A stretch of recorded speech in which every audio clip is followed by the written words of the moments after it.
Magandang araw sa inyo, Sir Bob, pati na sa mga listeners nyo. Tawagin na lang akong April, matagal na ring silent listener at subscriber ng channel. Napainggan ko na rin halos lahat ng mga kwento nyo at minsan napapaisip ako kung ibabahagi ko rin ba itong karanasan ng best friend ko.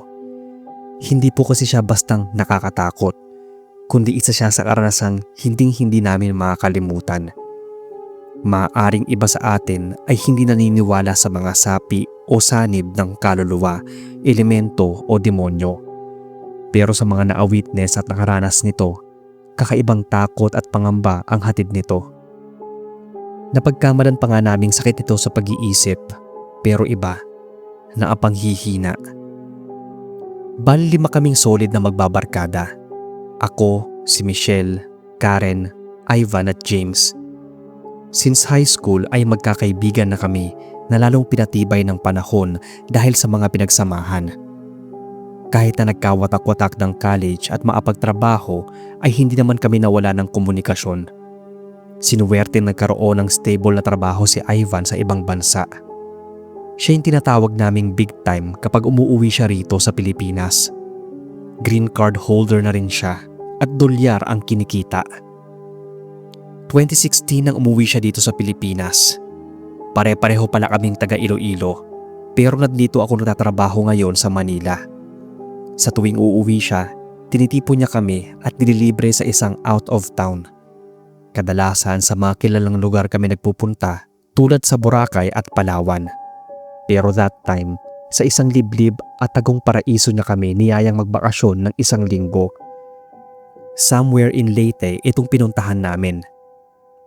May dala siyang sasakyan at ilang oras din ang biyahe namin patawid ng Negros. Gabi na nang maatawid kami doon kaya nagstay muna kami sa isang hotel. Kinabukasan ay agad din kami nagbiyahe papuntang port at tatawid naman kami papuntang Cebu. Nang maarating ng Cebu ay kumain lang kami saka nagpatuloy sa pagbabiyahe patawid ng Leyte.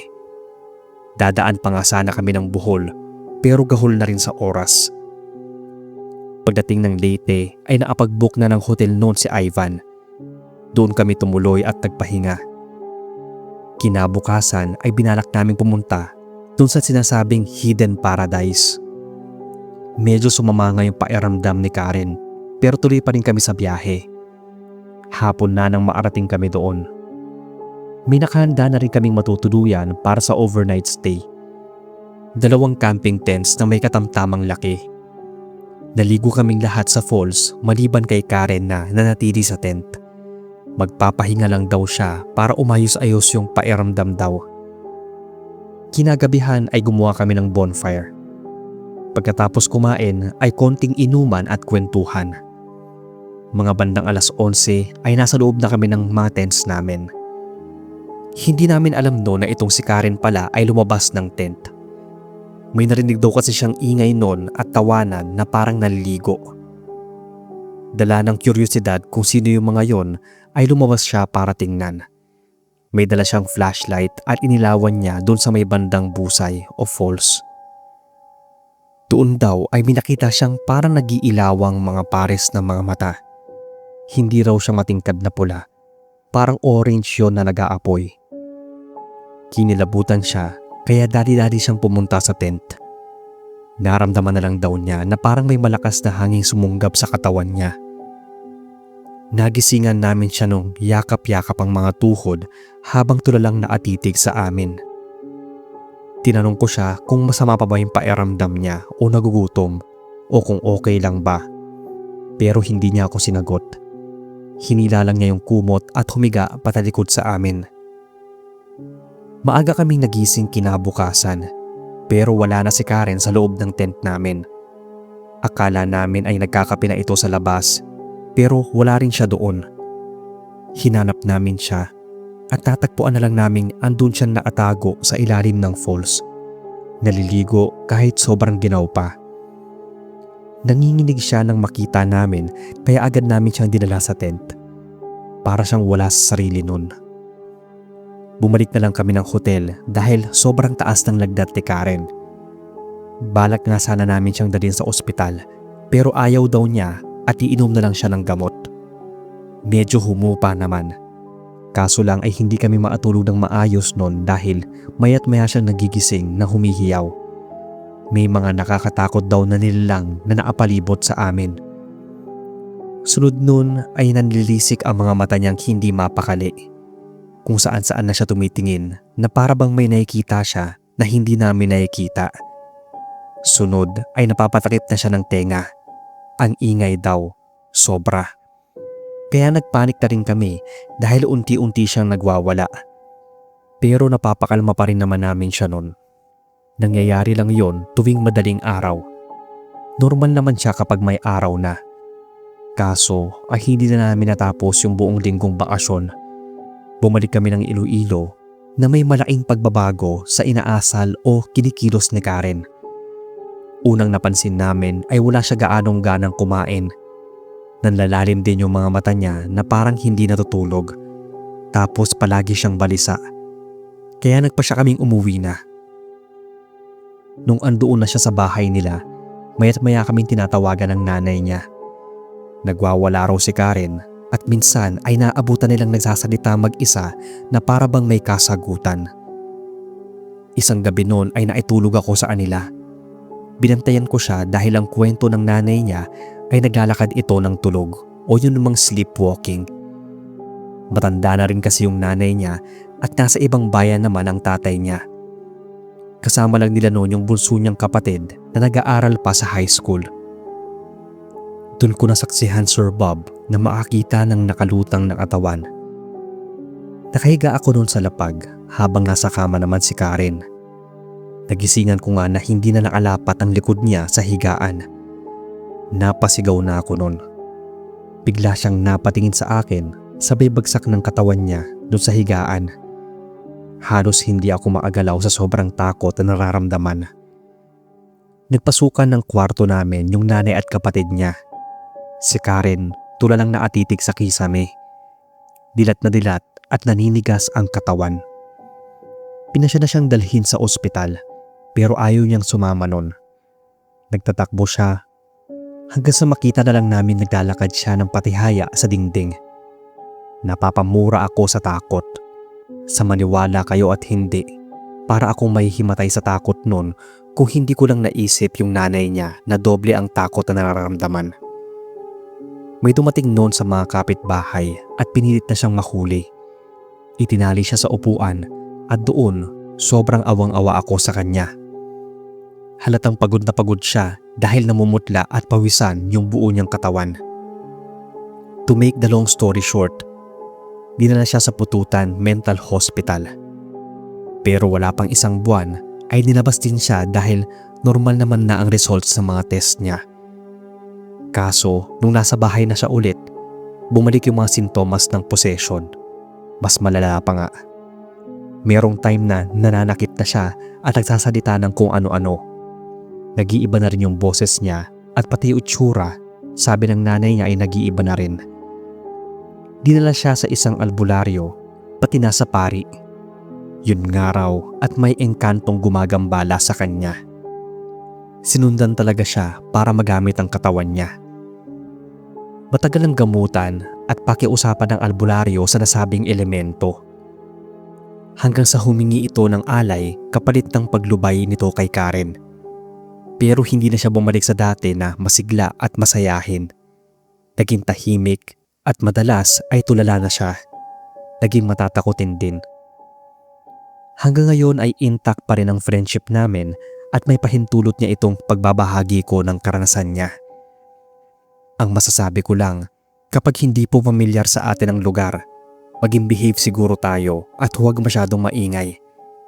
Iwasan din ang sobrang curiosity dahil minsan ito ang ikapapahamak natin. Hindi namin alam kung paano talaga nangyari o kung saan nagsimula. Basta ang alam lang namin, sobrang creepy o horrifying na makasaksi ng sinasapian. Ano pa kaya kung ikaw mismo ang nakaranas ng mga sintomas nito? Buti nga ay nilubayan na siya ng elemento. Dahil kung hindi, posibleng tuluyan nang nakuha nito yung katawan ng kaibigan namin. Maraming salamat, Sir Bob, kung inyong mabasa ang kwento at sa inyong oras. Patuloy pa rin akong makikinig at mag-aabang ng mga stories nyo.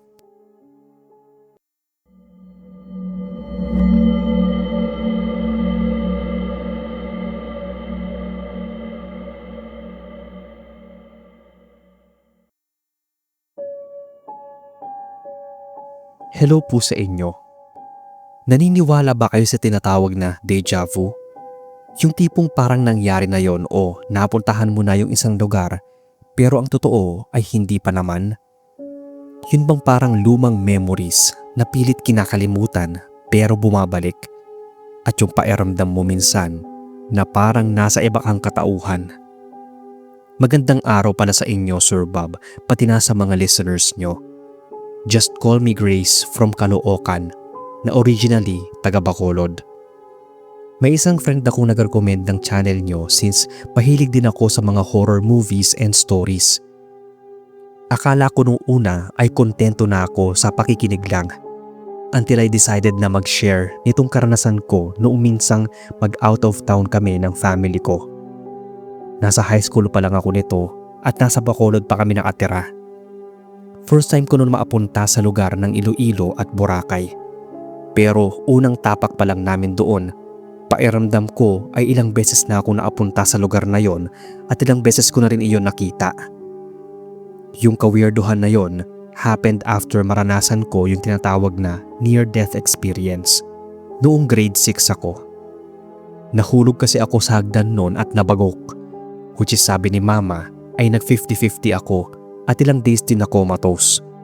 Simula noon ay ang dami ko nang napapanaginipan at nakikitang weird things kung ikukwento ko sa iba.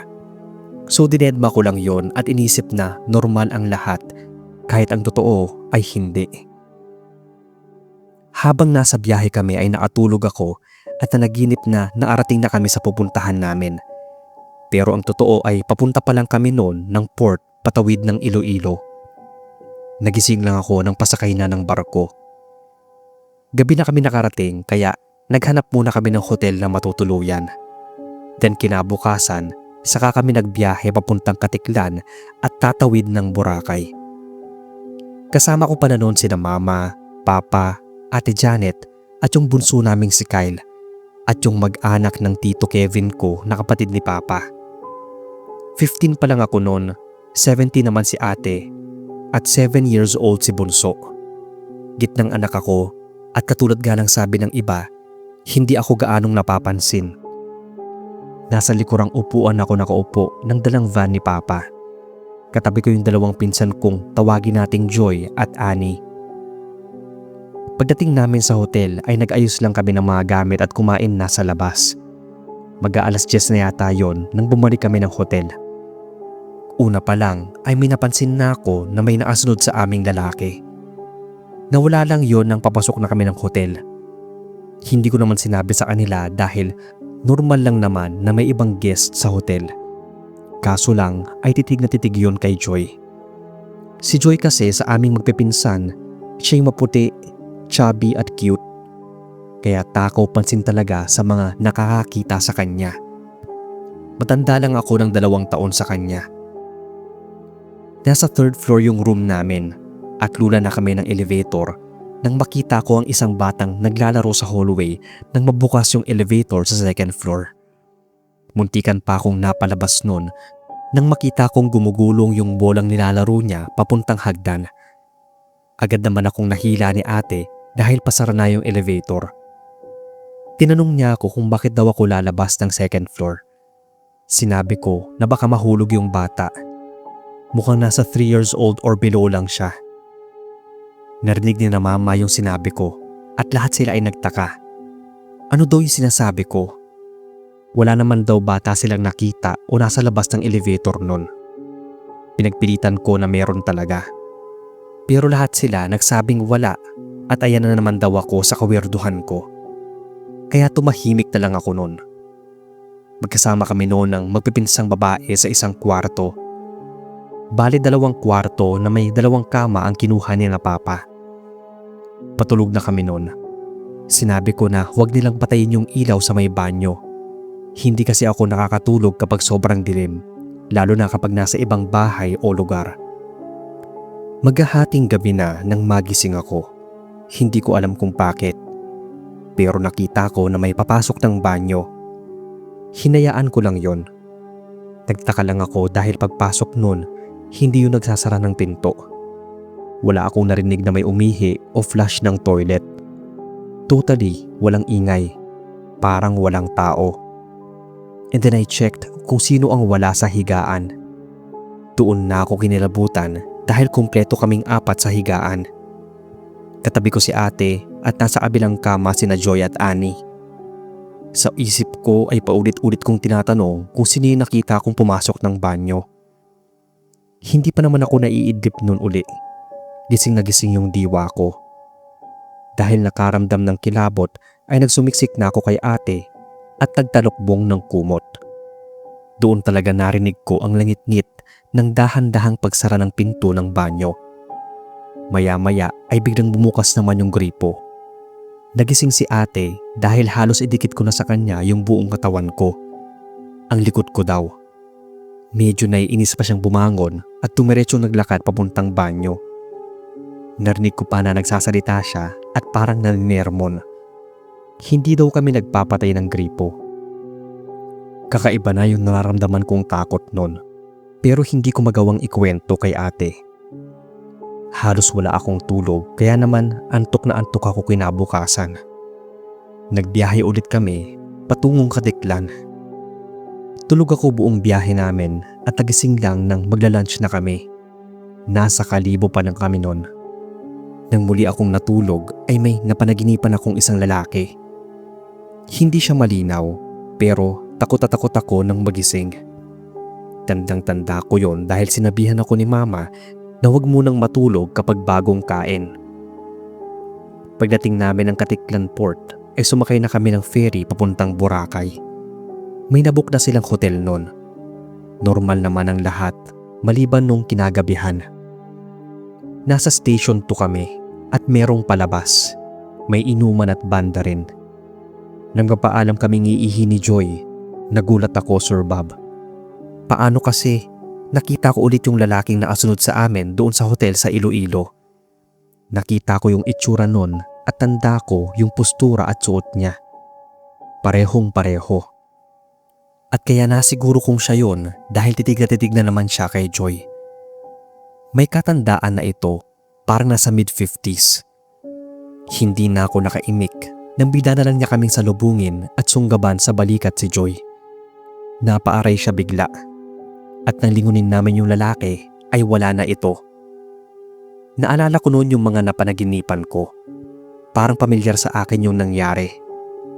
Takot ako sa isang lalaki. Katulad ng pagkatakot ko nang makita yung lalaking bumangga kay Joy. Parang ganoong senaryo pero sa panaginip ko, ako ang binangga. Para lang yung bula na biglang naglaho sa paningin namin. Nakakailang hakbang pa lang kami noon nang biglang napahawak sa tiyan si Joy. Sunod noon ay nagsusuka na siya na parang nakainom ng alak. Pero ang kaibahan ay malapot na laway o tubig ang isinuka niya. Sobrang hilab daw ng tiyan niya at halos manghina siya dahil hindi matigil-tigil yung pagsusuka. Tumuloy na kami ng hotel. Tinext ko na rin sila mama sa nangyari kay Joy. Kaya naman nagmamadali silang bumalik ng hotel. Nakahiga na si Joy pero panay pa rin yung daing niya na masakit yung tiyan. Nagtawag na kami ng pwedeng maatulong sa kanya. May nagsasabi na baka raw nalason o nakikig o di kaya ay natunawan si Joy. Pero may naririnig kaming nagsasabing baka din daw na aswang. Nauso daw kasi yon sa Aklan lalo na sa Boracay na maraming dayuhan. Agad namang naniwala si na mama. Kaya nang sabihin ng isang staff na may kilala siyang manggagamot ay agad dinala doon si Joy. Nang gabing yun ay nanatili lang kami ni na ate sa hotel. Sinamahan ni mama sina tita doon sa manggagamot. Nagkwentuhan na lang kami doon sa kwarto. Maya-maya ay nagsabi si ate na nagugutom daw siya kaya pinasya namin kumain sa labas. Nagulat ako nang makita ko sa may hallway yung lalaking bumangga kay Joy. Para bang sinusundan niya kami. Mahina kong sinabi kay ate na sinagi nun si Joy sa balikat. Nagtaka pa kami dahil bigla yung umiwas sa amin. Nang habulin namin kung saan siya nagpunta ay hindi na namin ito naabutan. Agad naman nung nakabalik si na mama. May pinahid lang daw sa tiyan ni Joy para mawala ang hilab. May nang aaswang daw sa kanya. kaya binigyan siya ng pangontra at langis. Hindi ko na sigurado kung yung lalaking yun ang may kagagawan, pero paulit-ulit ko yung napapanaginipan. Hindi malinaw yung muka, pero yung figura ganun na ganun. Merong nakasilip daw sa bintana kahit na nasa second floor yung kwarto namin. Doon talaga ako natakot sa parang nagisingan ko siyang naroon sa paanan ni Joy at naatitig ito. Pero wala naman talaga yon nang tuluyan akong dumilat at bumangon. Habol-habol ko ang hininga at akala ko talaga ay parang may sumasakal sa akin. Hindi na pinapalabas si Joy ng kwarto namin nang wala siyang kasama. 3 days and 2 nights lang kami doon. Doon na lang talaga kami sa hotel nagstay hanggang sa umuwi. Hanggang pagbalik namin ng Bacolod ay parang nakikinita ko pa rin yung lalaking yon. Huling pinatingnan si Joy sa manggagamot doon sa amin. Nagulat kami nang sabihin na nakita daw nito sa pagtatawas kay Joy na taga doon lang sa amin ang gustong mang-aswang sa kanya. At talagang sinundan kami nito papuntang Boracay. Basta daw mag-iingat kami at gabunan daw yon. Kaya naman nag-decide si na tito noon na ilayo muna si Joy. Sinama siya noon ng tita niya sa Cavite. Nagstay siya doon hanggang sa mag-college. Kaya nagkita rin kami nang andito na ako sa Manila. Siya pa nga ang nag-push na ikwento ko to sa inyo. Yung ibang kwento tungkol naman sa aranasan ko ay ipapadala ko po next time kapag nabasa nyo na to. Thank you po sir sa pag-entertain itong kwento at sana ay mag-iingat ang lahat.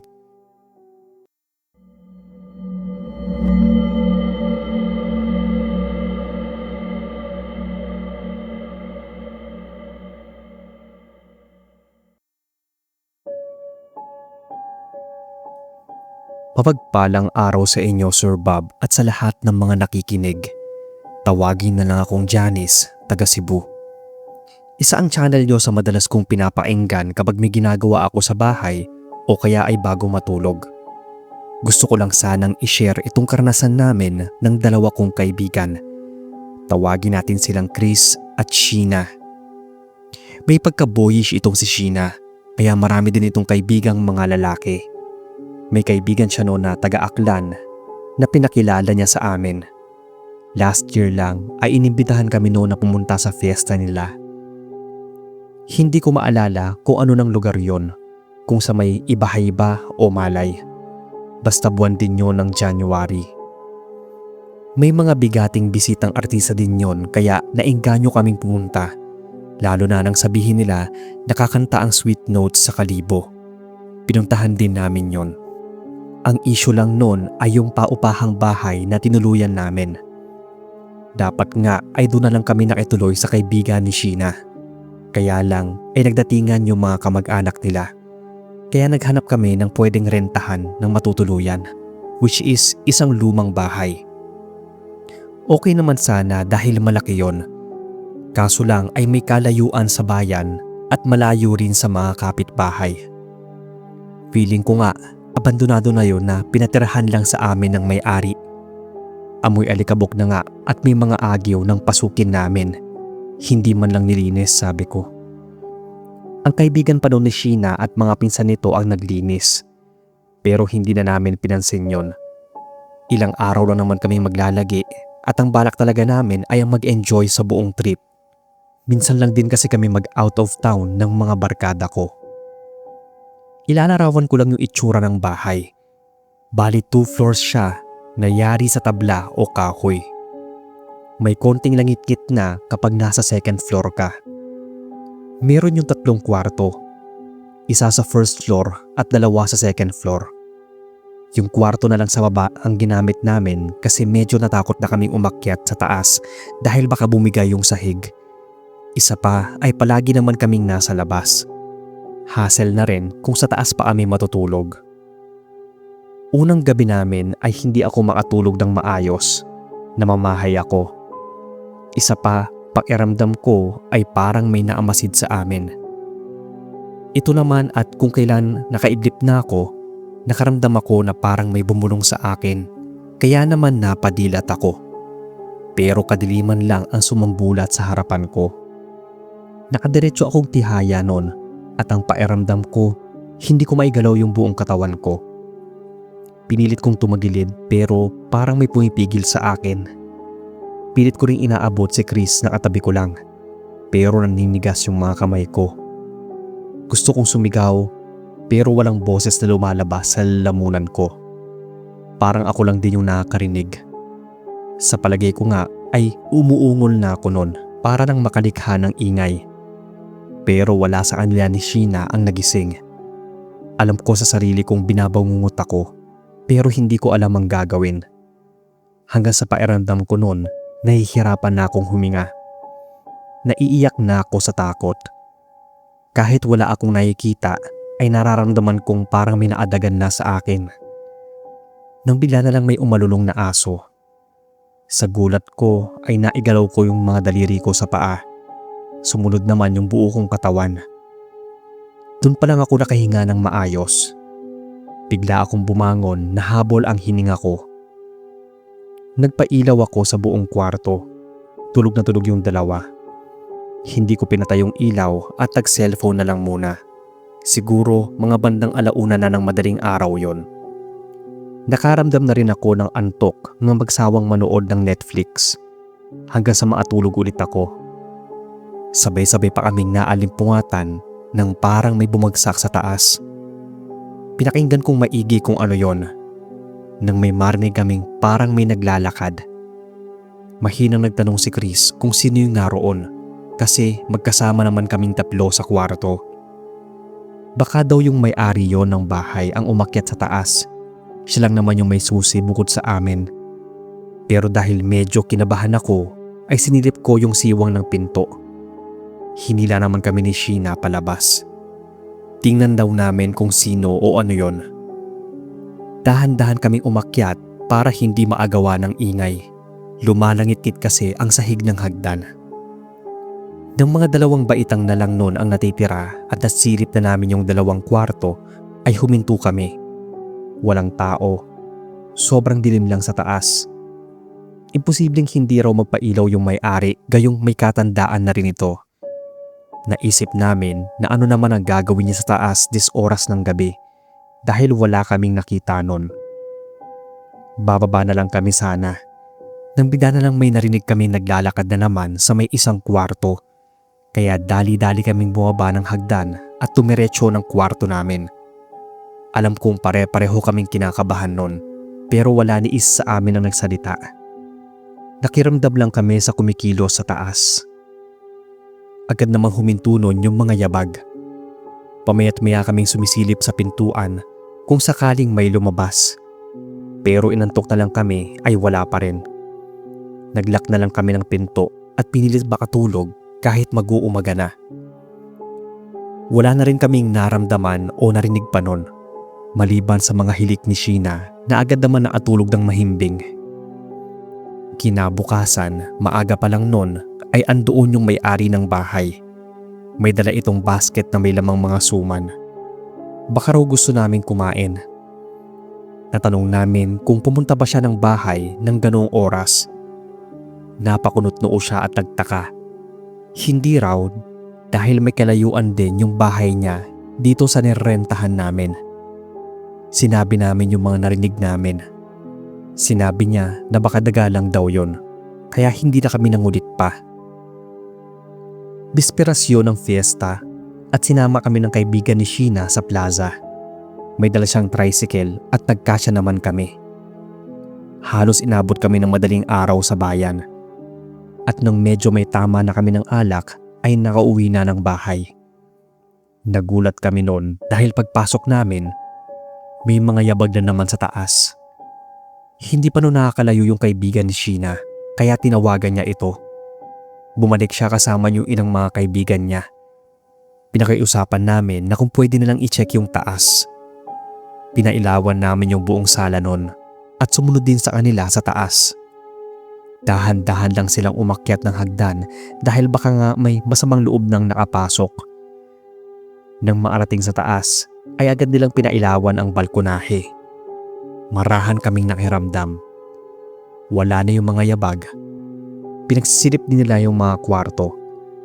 at sa pagtataka namin ay walang bakas na may tao roon.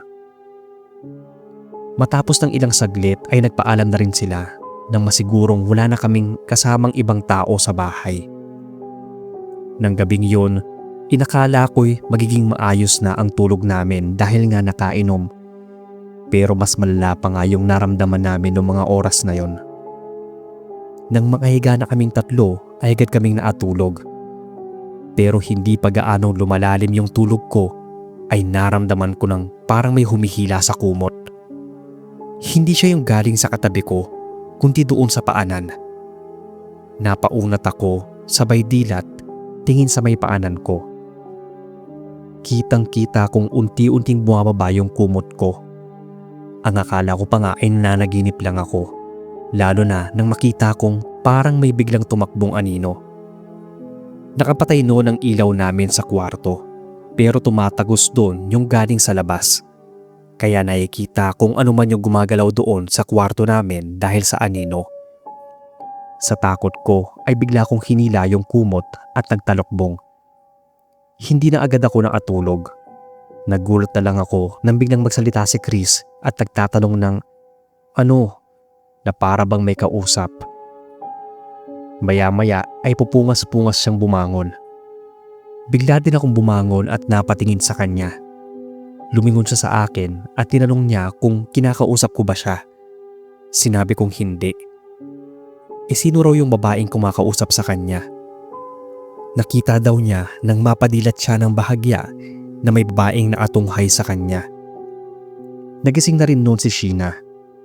Nasa gitna namin siya ni Chris. Kaya imposible ka kung ako ang nakatunghay sa kanya, ikakabangon ko lang. Binalingan niya si Sheena na walang kaalam-alam. Umiling-iling din si Sheena at sinabing kaagising lang niya. Napamura na si Chris. Kinikilabutan daw siya. Naniniwala naman daw siyang hindi ako yon dahil iba yung boses. Parang nanggagaling daw sa hukay. Parang biglang tumakas yung espiritu ng alak sa mga katawan namin. Pare-pareho kaming nakaramdam ng kilabot dahil sa mga nakikita at nararamdaman. Hindi na kami muling nakatulog, lalo na nang marinig na naman namin na may naglalakad sa taas at minsan pa nga ay parang nagtatakbuhan. Palakas yun ng palakas. May bigla ring parang naglalaglagang mga bagay na hindi na namin inalam kung ano yon. Basta hinintay na lang naming magliwanag. Mga bandang 4:00 ay natigil na ang mga galawan sa taas. Saka pa lang kami nakahinga ng maluwag nun. Panay-text at tawag noon ni Sheena sa kaibigan niya, pero mukhang mahimbing na rin yung tulog niya. Kaya tiis talaga kami noon sa loob ng kwarto. Kinabukasan ay fiesta na. Dala namin lahat ng mga gamit namin. Dapat kasi ay mag-i-stay pa kami doon ng 2 araw pa, pero hindi na namin kinakaya ang mga pagpaparamdam. Buti after ng fiesta ay nag-uwian na rin agad yung mga kaanak ng kaibigan ni Sheena.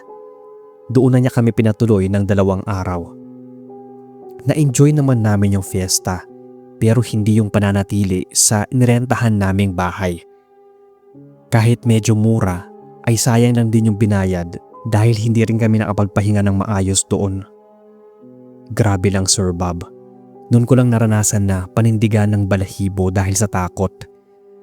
Aakalain mo talaga na may iba kaming kasama dahil sa ingay sa 2nd floor. Matagal na palang abandonado yung bahay na yon at noon lang din pinaayos ng may-ari nang malamang may naghahanap ng matutuluyan. Sa Facebook kasi namin yun nakita at nag-inquire. Kung alam lang namin ay sana nag-hotel na lang kami kahit na medyo may kamahalan pa. Hanggang dito na lang sir ang kwento ko.